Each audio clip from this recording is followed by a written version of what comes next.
Hello. I'm thinking we should begin our last session.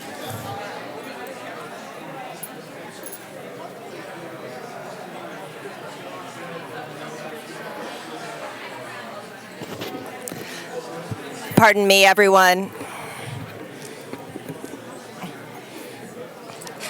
Thank you so much. We're being introduced to so much new and interesting research. It's sparking lots of animated conversations. We do hope the conversations are going to continue, but we have two more papers to get through. So please load up a plate with lots of cookies and take your seats. Jill and I are not Italian, and we want to begin on time.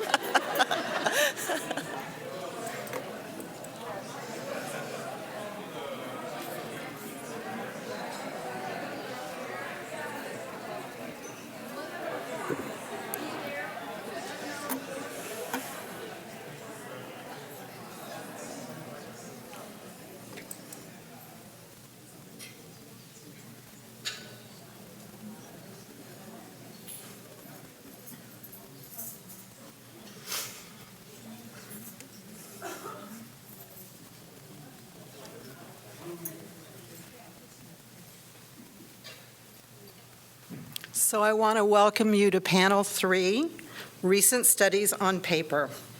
I'm excited about the new research into materials and techniques both our speakers will share with us today. Our first speaker is Harriet Stratis, Senior Research Conservator at the Art Institute of Chicago. Harriet has spent the last 2 years working exclusively on the museum's collection of Paul Gauguin drawings, monotypes, transfer drawings, and unique prints in preparation for an online scholarly catalog devoted to Gauguin's works of art and the Art Institute's collection. Harriet has collaborated with conservation scientists, paper conservators, art historians, and scientists at Northwestern University as part of the NU Access. And this has yielded exciting new information about Gauguin's working methods and materials. Harriet will share many of these new discoveries in traced, transferred, transformed imagery and Paul Gauguin's graphic works. Please welcome Harriet Stratis.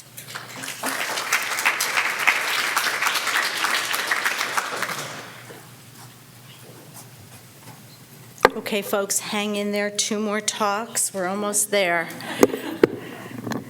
But it's a great opportunity for Laura and I because we get to look at some works of art on paper with you, and get a sense of what you're thinking. So we're looking forward to talking to you later about your comments. So I'm also going to apologize in advance. I'm going to be reading much of this, so bear with me. I'm very pleased to be able to share some of our exciting new discoveries that we've made over the past 2 years for our online scholarly publication of the works by Paul Gauguin in the Art Institute's collection. This is a collection that boasts over 200 prints and drawings by the artists. At the same time, we're co-organizing an exhibition with the Orsay. It's being organized by curator Gloria Groom and her team. And it's going to be entitled Paul Gauguin, Artist as Alchemist. And as you probably have already surmised from the title, we're going to present Gauguin as a relentless experimenter, an artist who throughout his career recycled imagery on paper, in paint, in clay, on wood. And the most important point to take away from that is that he did so with a radical and blatant disregard of the conventional hierarchies that differentiated between art and craft. And we hope to do the same in the exhibition. When I began my career at the Art Institute, the term technical art history had yet to be coined. Curatorial conservation partnerships were rare. especially when you're talking about art on paper. And advances in imaging technology, like many of you have spoken about today, were just unimaginable then. But as long ago as the mid-1980s, curatorial conservation partnerships were really a staple of scholarship at the Art Institute, thanks to the foresight of Douglas Druick, who at the time was curator of prints and drawings, and Martha Tedeschi, who at the same time was immersed in the production of a catalog raisonné of James McNeill Whistler's lithographs. They understood that insights into artist methods, materials, changes in studio practice, alterations in appearance could make significant contributions to art historical scholarship. Contributions that also would inform chronology and changes. What was the chronology when we were working on someone like Redon, who barely dated anything? Then throw into mix our colleague Peter Zegers, who transitioned from paper conservation to scholarly research. And he was the first to develop methods to reproduce and assess Gauguin's artistic process. And I really mean reproduce. And he was published a paper in the kitchen with Paul Gauguin, and he was really trying to do mock-ups, use materials, and reproduce the same kind of imagery and effects. So his hands-on approach to better understand what the artist was doing is something that we emulate to this day. 3 decades on, however, sophisticated analytical digital technologies have really come to our aid, and they've allowed us to confirm many of our initial intuitive assumptions, some of which we've held for about 20 years now. The brief time I have with you, I'm going to show you some examples of what's possible when the conservator, scientist, and art historian come together to answer these long-held questions about Gauguin's artistic invention. Through every phase of his career and in every medium, Gauguin worked in an unconventional manner. Here I show you 2 sheets of sumptuous blue wove drawing papers that were removed from one of his earliest sketchbooks. By amassing information about the papers he used, such as their sizes, their weight, their surface texture, the location of binding edges and sewing holes, even staining, foxing damage, and in this case, offset of media from one sheet to another, we've been able to partially reconstruct a number of sketchbooks. So in this example, I show you 2 sheets. The one on the left is in the collection of the Art Institute. The one on the right is in a private collection. But when you start looking for this kind of evidence, what you see in the Chicago sheet in the squared area is an area of offset of the green watercolor from the sheet that came face to face with it. So that's the watercolor, and that's its offset. And in UV light, this becomes even more pronounced. So by going through many, many sheets and comparing the offsets that could only be formed when the sheets were in contact with each other, when the media, the aqueous media, wasn't quite dry as he's turning the sheets and working, you get a sense of how they may have been constructed originally. So only a couple of years after he's using such a fine sketchbook, we find Gauguin is using all manner of ledger books. Some are bound with papers that are ruled in blue and pink, others are squared in gray, and they're all of poor quality. They're acidic, they discolor, they embrittle. He could purchase bound volumes like this more readily and more cheaply from the corner stationer. He didn't have to go to a fine art supplier. And it does appear in a number of instances that time and time again, Gauguin selected his materials based in large part on his financial circumstances. And his sketchbooks were no exception to that. So here, I show you a very small sheet in our collection, and it's quite faded, quite compromised. And one anticipated outcome of this understanding that he wasn't always using the finest quality artist materials was that cost seems to have also informed his choice of inks. So we've identified 3 distinct inks in Gauguin's sketchbook sheets. At times, he uses a rather fine carbon-based ink that remains black in tone, and it's modulated only by the degree to which he is diluting that ink with water. At other times, he uses inks like this that have assumed these warm black and brown tones. The ink that's changed most profoundly appears very pale brown to a brownish yellow, and under magnification in some areas has a particulate quality and a slightly yellow cast. In others, it's shifted to brown, but depending on the degree of light exposure, it still maintains a darker cast. So we're looking at this and saying, what is accounting for this? What is this material? So we know that when a number of these drawings were exhibited in 1942 in Paris, they were described in the accompanying exhibition catalog as drawings in purple ink. X-ray analysis was carried out by our conservation scientist, Céline Dehaere, who was working with us for a year on this project. And let me tell you, it was wonderful to have a conservation scientist assigned to you for an entire year to do nothing but answer questions about the myriad materials Gauguin was using. So in this case, Céline confirmed that these inks contain a significant amount of chromium with some lesser amounts of iron. And after talking to Sylvia also, who's done a lot of work on this with Van Gogh at the Met, we believe that we're looking at a chrome logwood ink. And in the recolorization on the right that was painstakingly created by my colleague, conservator Mary Broadway, we see a nuanced rendering of a single purple ink. And I think this is something that, in a sense, we should get used to seeing this way, because this is really what Gauguin was drawing with. This is more of a writing ink, cheap, easy to get. As you see, fades terribly. But in your mind's eye, thinking of many, many of these sheets as purple rather than the browns that we see today really changes sort of our thinking about them aesthetically. When making a chrome logwood ink, the intensity varies a great deal. It depends on the amount of metal salts, such as the amount of chromium and the amount of iron that are present.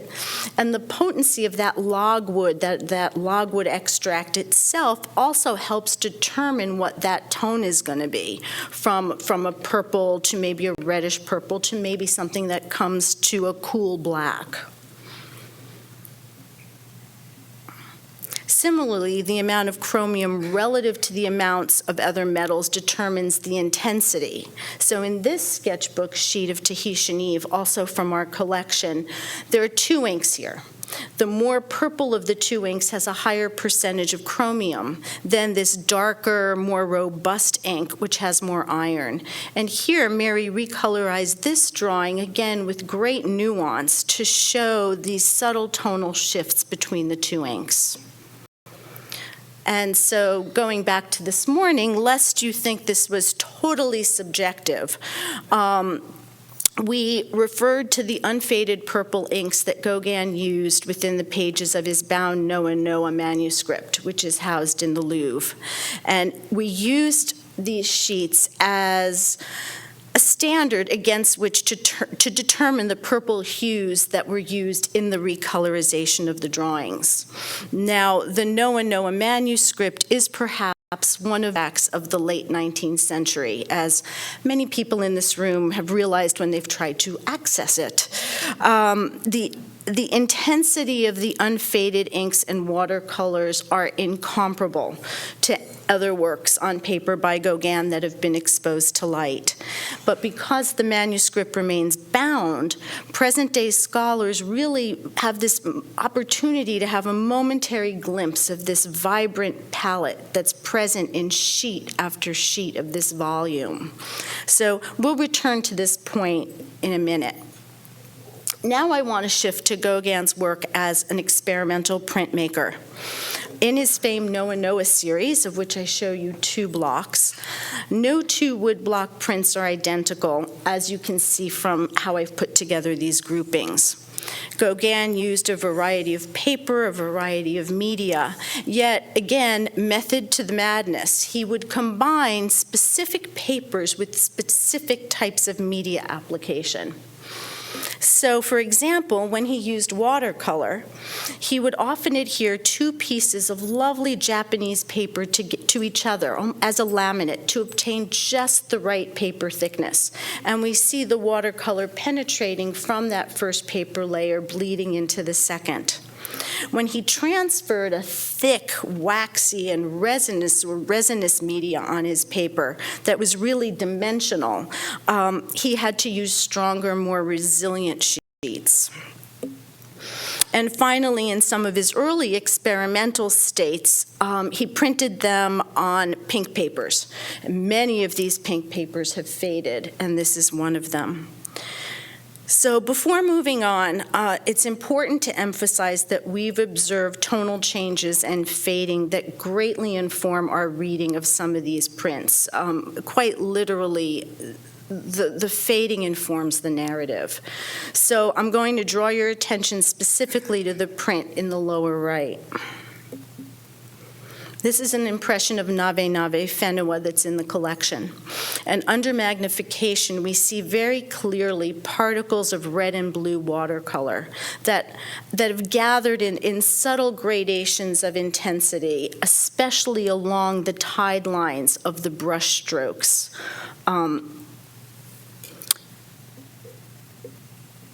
So what we realized in looking at those pigment particles is that the overall tonality of the print was much more vibrant, originally far more intense.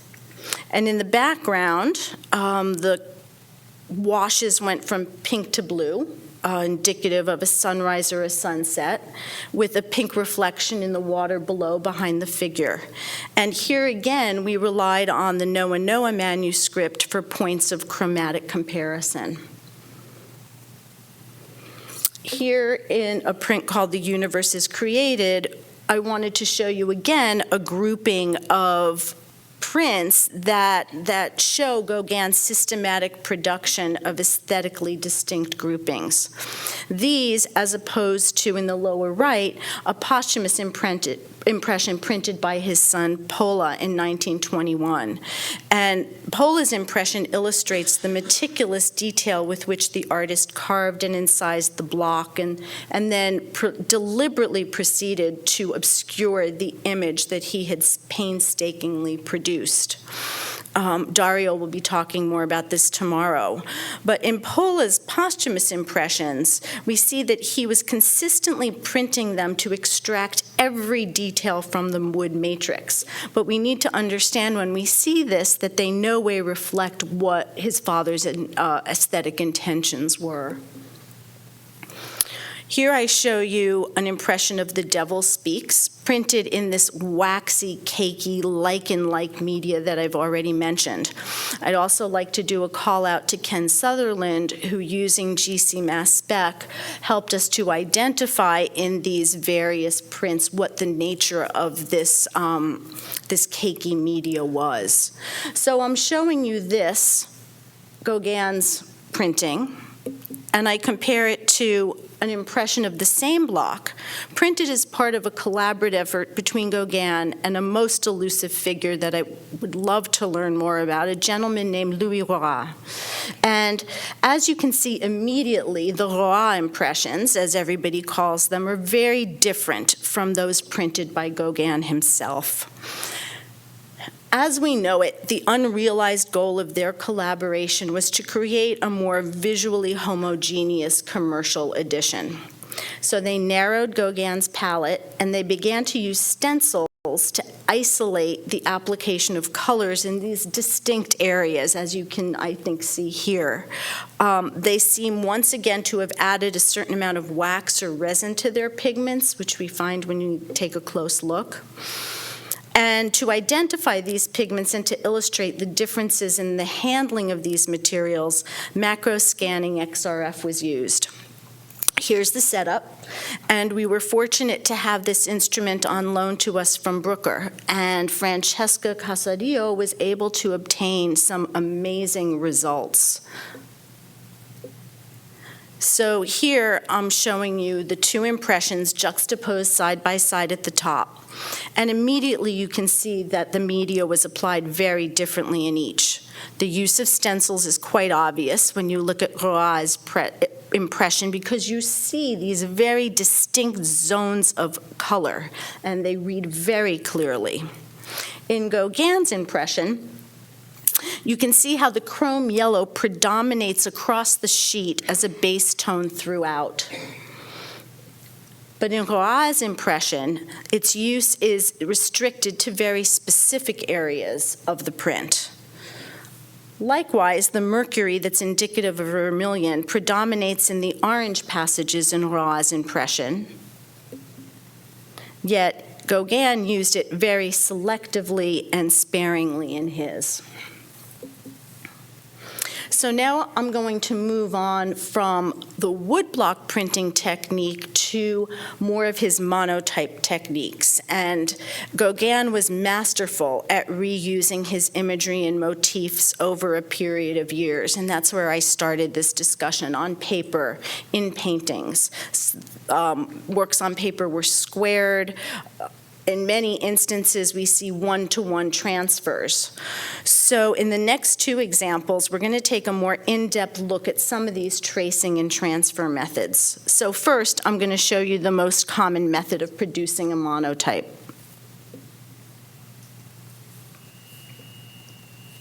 So using RTI and photometric stereo, we were able to capture the unique surface topography that resulted from each of the artist's transfer methods. And in this case, I think you can see in the RTI image, the depth of the incising in the paper is quite obvious. And so, again, showing us that this was somehow manipulated. So using a drawing that he made during his first stay in Tahiti, one that again was very likely removed from a sketchbook, Gauguin transferred his image using the techniques that I just showed you, and one that's comparable to the use of carbon paper, for those of us who remember carbon paper, to produce this. So when the drawing is flipped on the screen, and then we superimpose it onto the transfer drawing, we can see the correspondence is very clear.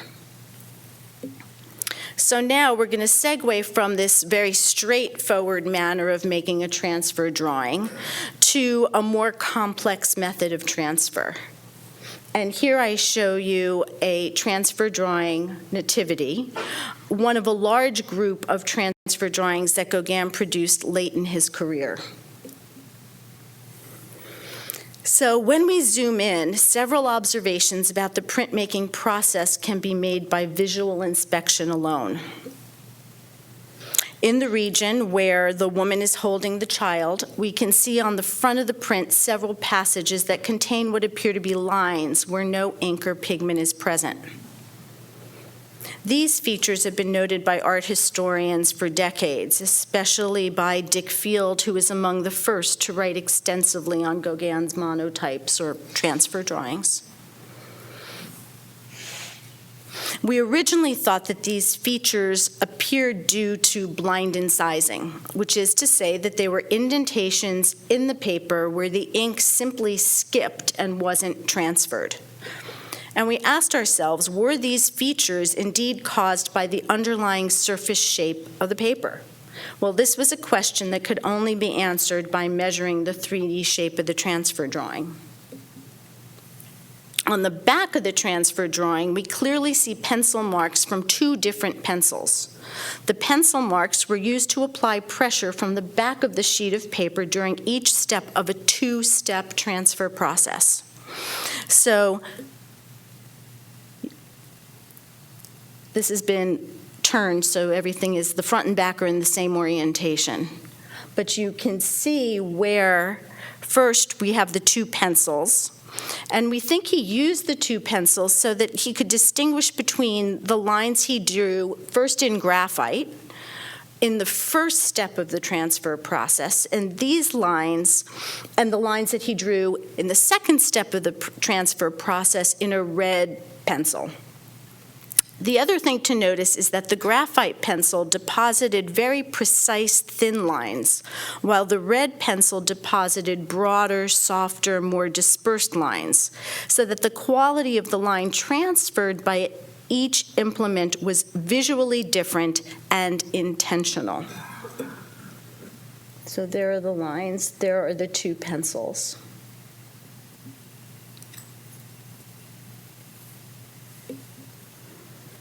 So the blind incisions that are present in the drawing accompanied the first transfer of media. In this example, the brown ink. In the second transfer of media, he switched to a blacker ink. And when we examine that layer, no blind incision is present. So this is where measuring the surface topography enters as an essential tool to understanding the transfer process. This is also the moment where another essential component came into play, and that was our colleague Mark Walton. And working with scientists at Northwestern in material science and in computer science, we worked to devise a method to really figure out what was going on here. So the 2 important questions we hope to answer, sorry, I didn't mean to do that, was how to understand how the lines were made. How is the media transferred from an ink surface to the paper? And second, we hope to discover the origin of the blind incisions. Were they due to some relief structure in the paper or in the layer of the transferred media itself? Here's our setup. And I should also note that through this Northwestern University Art Institute of Chicago New Access collaboration, we were also helped by scientists in other institutions. Here, Greg Bierman, who invented and fabricated the all-important 3D printed calibration target that you see on the right. So here's the setup we use to capture transfer drawings obvious. There's the calibration target at the top of the frame. It consists of a cone and 3 triangles with known quantifiable 3D shape. We use the target. Let's see if we can make this happen. Okay, I'm going to go back 1 or 2 here. Is it letting me go back? So I want you to note that you to notice that because it's facing the camera, when we illuminate from the right, the left side of the cone is bright and the right side is dark. So there's the target. Now we're going to look at the drawing. This is a region at the top of the drawing where figure has her arm raised. We use photometric stereo to peel away the surface color from the 3D surface shape, and just like the calibration target, we illuminate the paper surface with raking light from the right. So we can see clear features of the locations of the dark lines corresponding to the figure's hair. Note that we see the same effect with these lines that we did with the cone. When illuminating from the right side of the lines are bright, and while on the left side they're darker, indicating that the lines protrude or they're proud of the paper. The shape of the lines is even more evident when we look at a 3D reconstruction of the surface. So we'll zoom in, peel off the color, shift perspective to look at the 3D surface shape. And in this way, we can see clear evidence of protrusions on the page where the ink has been deposited. solid evidence that the ink is being transferred from a matrix. This brings us to our second question. Where does this blind incising come from? So we can see that there are no surface features at the locations of the blind incising. So here we can understand that because there's no evidence that, this is solid evidence that the blind incisions do not originate from any indentations in the paper surface during the ink transfer. But if they're not caused by the surface shape of the paper, then where are these blind incising coming from?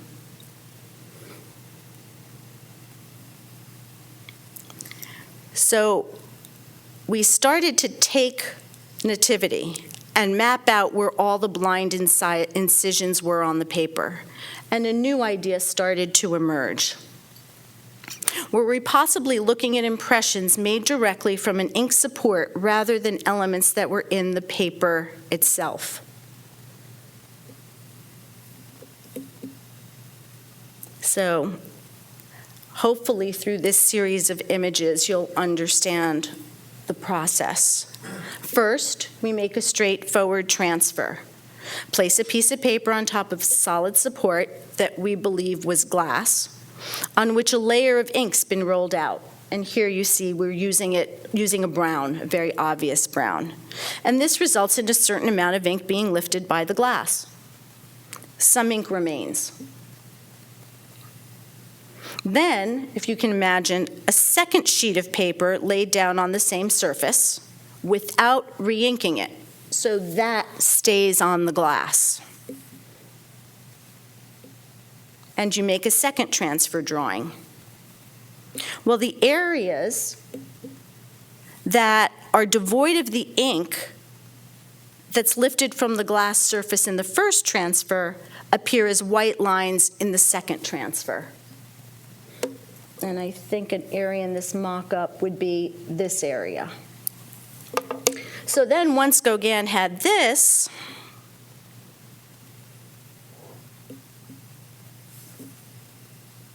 you see how you've got now a second rolled out piece of glass, ink rolled out on the glass in black, and we put that over. We get our second layer, and this is the second step, and now we have our finished transfer drawing.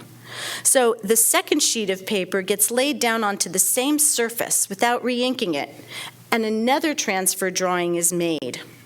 So the areas devoid of ink lifted from the glass during the first transfer appear as the white lines in the second transfer. So with the final reconstruction, we could determine where that blind incising came from. And there's quite a lot of it on many, many, many of these transfer drawings. Without the use of photometric stereo, we would not have been able to confirm that the gaps in the image lack the dimensionality indicative of sizing the paper, but were rather voids left by lifting ink from the glass during the first transfer. So before closing, I want to acknowledge my collaborators, each of whom has brought tremendous talent, insight, energy to bear on these myriad questions that have been posed by studying Gauguin's graphic works. This is all hopefully going to appear online in our online catalog. We're hoping to do more mock-ups and recreations, and just to entice you to want to see more in the exhibition next year, I conclude with a brief video that summarizes in 1 minute the work that took over a year to accomplish. Paul Gauguin was one of the best-known post-impressionist artists who produced his most celebrated paintings in the late 19th century while on the Marquesas Islands. During this time, he also created lesser-known graphic works using highly experimental methods. To this day, art historians and conservators continue to puzzle over his unconventional prints, monotypes, and transfer drawings. Computational imaging researchers recently analyzed one of Gauguin's prints entitled Nativity. After photographing the print under a sequence of lighting angles, the team applied a technique known as photometric stereo to mathematically separate color and surface shape. The resulting data reveals never-before-seen clues about the way Gauguin formed, layered, and reused imagery. Now, conservators at the Art Institute of Chicago are physically recreating Gauguin's actions with the ultimate aim of firmly establishing the process behind his unique works of art.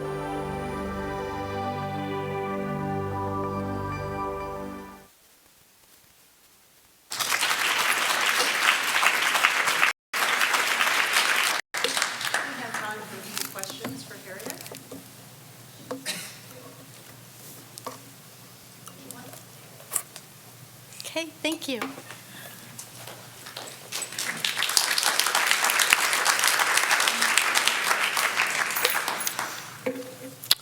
Our next speaker is Laura Neufeld, Assistant Paper Conservator at the Museum of Modern Art. Her talk, Indelible Ink, Degas' Methods and Materials, results from a year-long study, along with other MoMA colleagues, of over 100 Degas monotypes. This intense study has provided new insights into Degas' application methods, as well as shown how his selection of materials, such as plate and paper type, relates to the images he produced. In collaboration with Jungle Press Editions, monotypes were made, exploring how Degas may have achieved characteristic effects seen in the prints. The monotype is celebrated in the current MoMA exhibition, Degas, A Strange New Beauty. Please welcome Laura Neufeld.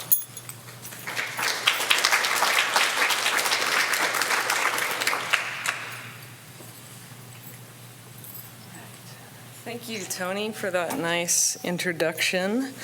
Thank you to the organizers at the Art Institute for putting this program together. It's been such an interesting day of talks. I'm here representing a team. I worked closely with senior conservator Carl Buchberg on this project, and I will be sharing our research.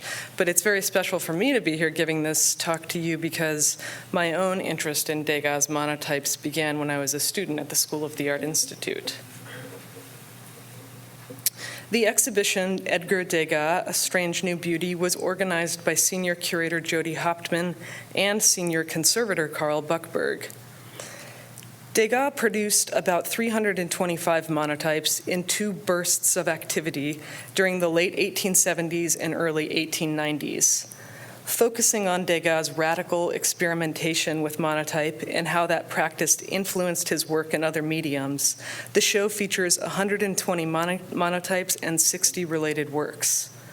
But with only 2 monotypes in MoMA's collection, this project relied heavily on the museum's support and dedication to this collaborative curatorial approach, and provided time and resources for Carl and I to travel and examine works in domestic and international collections.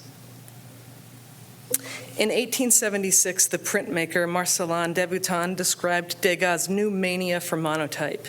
He's no longer a friend, a man, an artist. He's a zinc or copper plate blackened with printer's ink, and plate and man are flattened together by his press, whose mechanism has swallowed him completely. He's running all over Paris, trying to find the legion of specialists who will realize his obsession. And in our own search to understand this complex body of work, we sought the expertise of Andrew Mockler, master printer and director of Jungle Press Editions. Degas described these works as drawings made with greasy ink and put through a press. Working with Jungle Press allowed us to get our own hands blackened with ink and grounded our understanding of monotype, focusing our attention on the nuances of materials and process. Testing tools and manipulating ink on the plate answered practical questions, like how stiff the ink must be to retain the detail of finely drawn lines and surface texture, like the artist's fingerprints, when the plate is printed. To familiarize you with the basic techniques of monotype, I'm going to play a short video that was made during our visit to Jungle Press and is included in the introductory gallery of the exhibition. A longer version of the video with audio was produced for social media and can be found on our website at moma.org.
We never quite achieved a Degas-level masterpiece there, but it was certainly fun to try.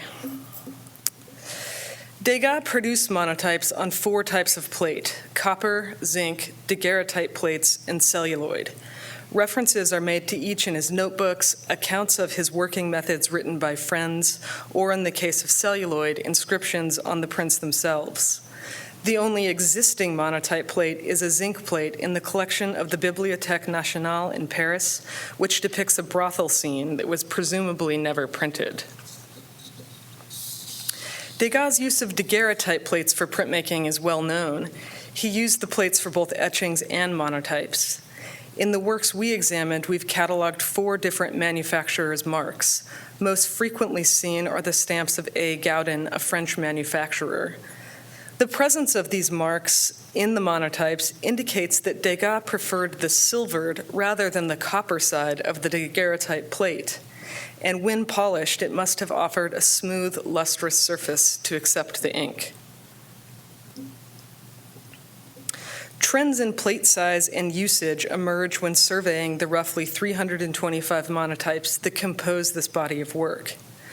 Degas generally selected small format plates, such as the half and full-size daguerreotype plates for the light field monotypes. In his depictions of prostitutes and brothels, which Degas never sold or widely shared during his lifetime, the small scale enhances the intimacy of these scenes. Similarly, the Cardinal family monotypes, which chronicle the life of 2 young ballet dancers and their amorous backstage adventures with gentlemen admirers, were intended as illustrations for a popular collection of short stories by Degas' friend Ludwig Halevi. Degas produced over 30 of these prints, and though Halevi did not use them, the proportions of the plate and image size mimic those of a book page. The largest plate Degas ever used was for his first monotype, a dark field composition called The Ballet Master, which he made with the artist Ludovic Lepic. The plate bears both their signatures, which are scrawled in the ink in the top left corner. It is believed that Lepic, who was an avid experimental printmaker, introduced Degas to the monotype technique. Degas continued to use larger plates for the dark field compositions, particularly those of bathers in his last series of landscapes. The larger scale better facilitates Degas' tactile manipulation of the ink with bulky tools like wide brushes, rags, and most notably his own hands and fingers to render the planes of light and shadow. It is noticeable in many of the bather prints that they were made on an irregular trapezoidal-shaped plate. The common pleated appearance of planisher stamps and distinctive scratches in the plates suggest a serial working method where plates are used repeatedly in a vigorous cycle of composing, printing, and cleaning. Scratches and flaws in the plate, which catch the ink and transfer to the paper when printed, are visible in many of the bather prints. When viewing the prints together, one can see the plate accruing flaws as it becomes worn with use. In an essay about the artist, the poet Paul Valéry commented that Degas exhibits an untidy to imagine Degas covered in ink working fervently on the plates in his studio. Degas used a variety of papers for the monotypes, primarily Western laid, Western wove, China paper, which is a thin Asian-style paper, and occasionally Bristol board. It has been noted that in his earlier experiments in printmaking, Degas seemed to have no clear preference for the papers. However, in the monotypes, his selection appears more intentional and sensitive to the different qualities of papers and how they can be used to enhance the image. Laid papers are most often used for the dark field prints and oil landscapes. The pattern of the laid and chain lines is revealed by the way the ink is deposited on the surface, and the texture is incorporated into the image. Smooth wove paper, often China paper, a descriptive term characterizing a soft, thin paper with a cool grayish tone, were primarily used for the light field compositions. In these works, Degas diluted the printing ink with solvent to facilitate its application with a brush, and to achieve painterly effects, like the pattern of this carpet that was made by dripping solvent onto the plate and letting it spread in decorative pools. Wove papers, particularly the highly absorbent china paper, best translates the delicacy and brushwork in the light field monotypes. Though monotype is characterized by the production of a single image, hence the mono, Degas, like Gauguin, expanded the technique by printing a plate multiple times. Prints pulled from the same plate are called cognates. The second impressions often appear lighter as the ink on the plate is diminished with each printing. When pulling multiple prints from the plate, Degas often used the secondary print as a base layer for another media, frequently pastel. Pastel was applied to either accent the printed image or entirely rework and refine the composition, with the monotype then functioning as an underdrawing. Degas' experimental approach to printmaking reflects both his desire to depict motion and his interest in iteration and the countless possibilities of a single image. This is exemplified in the monotypes of Women Reading, where Degas produced 4 different but related images, pulling 3 consecutive prints from the plate and also printing a counterproof. The dense layer of black ink identifies Woman Reading on the left side of the screen as the first monotype pulled from the plate.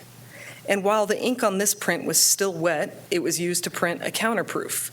Notice how in the counterproof, the orientation of the composition is flipped and is a mirror image of the first impression. On the back of the counterproof, positioned upside down on the sheet, Degas printed a second impression from the residual ink left on the plate, and the resulting image is much paler in tone.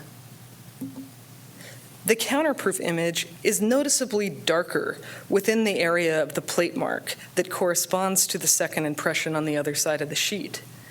This suggests that the counterproof and second impression were actually printed at the same time. This would have been done by laying a blank sheet of damp paper over the residual ink on the plate, then placing the first impression face down so it was in contact with the blank paper, and running them together through the press. This theory of simultaneous printing is confirmed by a faint extra plate mark that's visible on the first impression, but is askew and unrelated to the image. The extra plate mark was created when the sheet was run through the press to print the counterproof. Degas pulled yet a third print from the monotype plate, which he elaborated with pastel, completely obscuring the printed layer. This exercise in printing is illogical. Why have 2 prints back-to-back on a sheet? But as the figure of the reader is repeated with the orientation flipping back and forth between plate and paper, perhaps it was the process of iteration that was actually of interest. Degas' most radical innovation with monotype was his use of oil paint to produce ethereal, nearly abstract landscape prints. Degas' technique in the landscape is more experimental and revels in the vibrancy and looseness of the oil paints, embracing the unpredictable streaks and fields of color that result from the paint running under the pressure of the printing press.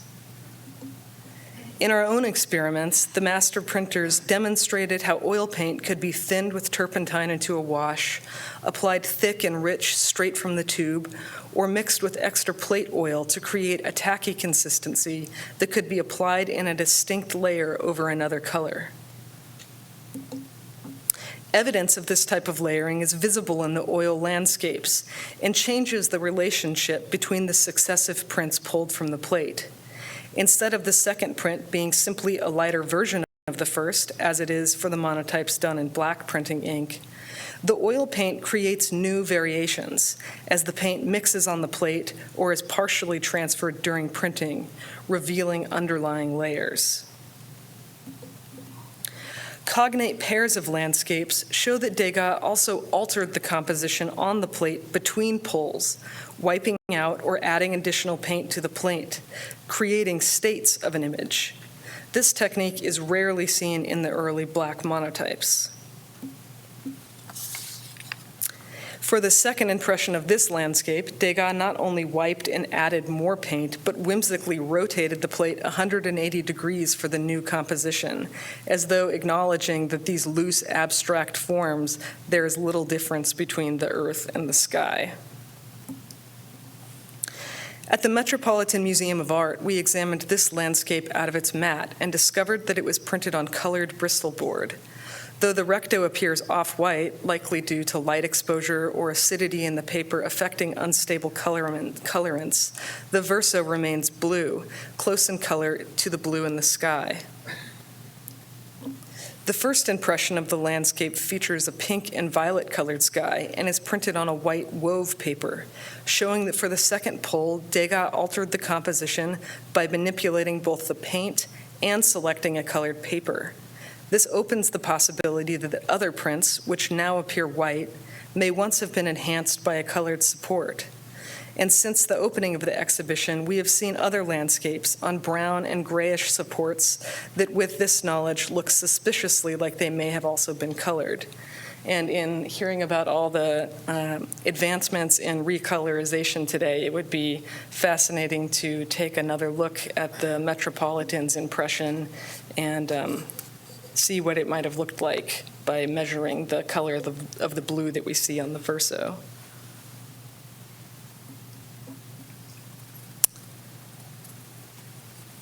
Examination of the monotypes was an essential part of preparing the exhibition.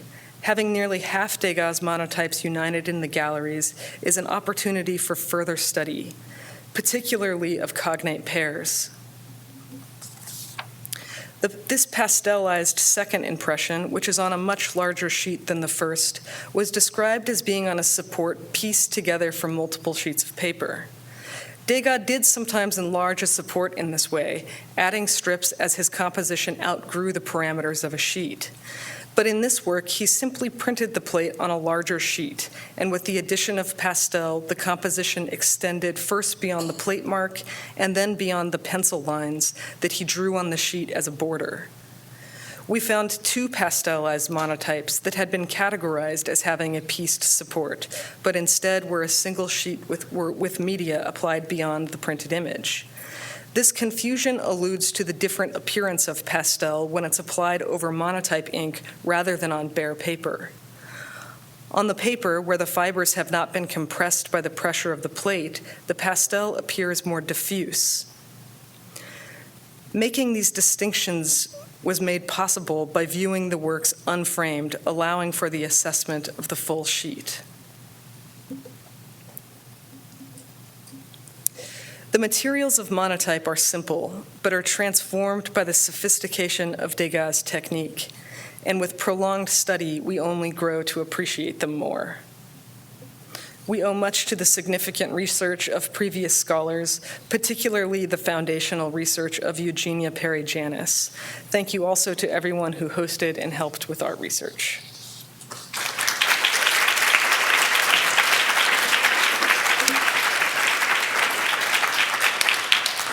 We have questions.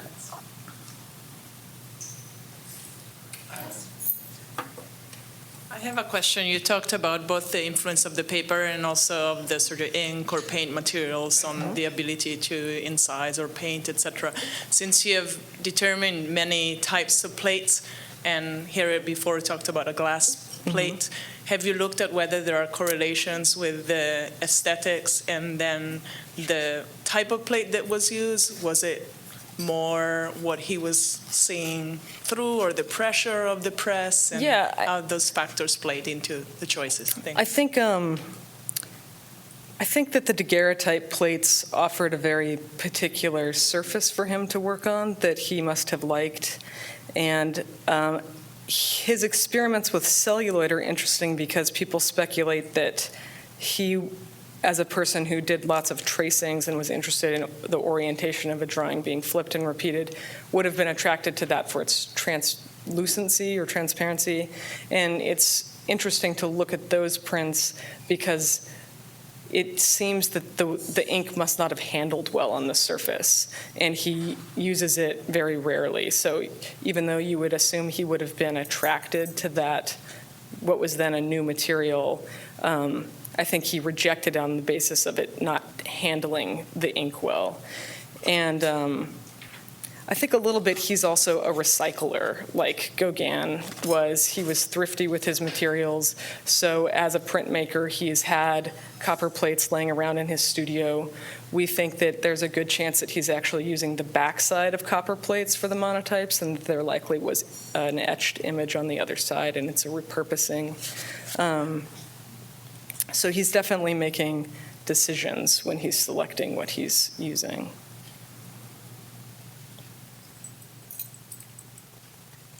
Perhaps you said in the talk and I missed it. Did you identify the inks that he was using and what this media was? We know that he was using black oil-based printing ink, and that was often a Frankfurt black, a carbon black, and the oil-based later landscapes were just artist's paints. It's the same as he would have been using for his paintings. I thought that was a beautiful talk. Thank you. I'm really wondering about the audience, both for Gauguin's and Degas' work, with the monotype process in itself, because these things both look like these artists are trying to work through ideas. They're manipulating things. They are working with multiplicity. Yes. But because of that intimate scale and almost the muddiness, if you will, of the way that these actually look, I'm wondering, what is their exact purpose? And is it related to other types of mechanical manipulation, such as photography, that's just coming up and becoming popular at this time? Sure. I think, Degas was clearly very interested in photography, and he takes pictures, and he's aware of photographic developments as that technology was occurring. And I think that there are people that would argue that because he applied pastel to one impression, the impressions without pastel are unfinished. And I, maybe as a biased printmaker, would totally disagree with that. And I disagree with that on the basis that he displayed in some of the Impressionist exhibitions the landscape prints side by side, where he showed one with pastel and one without. So there's a premise for him to show them without that added media. I think that he was an artist that was incredibly interested in process, and as a person who was this incredible draftsman, I see particularly the dark field monotypes as this challenge that he presented to himself to not rely on line. Suddenly he's working in a subtractive method. It's almost more sculptural, and he's having to think about things in terms of tonality and light and shadow, and those works are of equal merit of anything he produced later, or of a sculpture or a painting, and are entirely finished pieces. To that end, and to answer your question a little bit more, you will have seen a number of the monotypes are signed into plate, then typically dedicated to a friend, and presumably the gift almost while wet to that friend. Inscriptions in the plate. And then particularly a number of the dark field monotypes are signed by hand in a different medium, a black chalk or sometimes white even, or something. I can't remember the number, but there are a number of them that are clearly then designated finished. And they don't look any different from the ones that aren't signed. Right. So I think you're exactly right. It's all about the moment, and it may have been that the one that got signed was given away or sold or traded, or there's not enough information to answer that question. Yeah. Thank you so much. I'm looking forward to your talk next.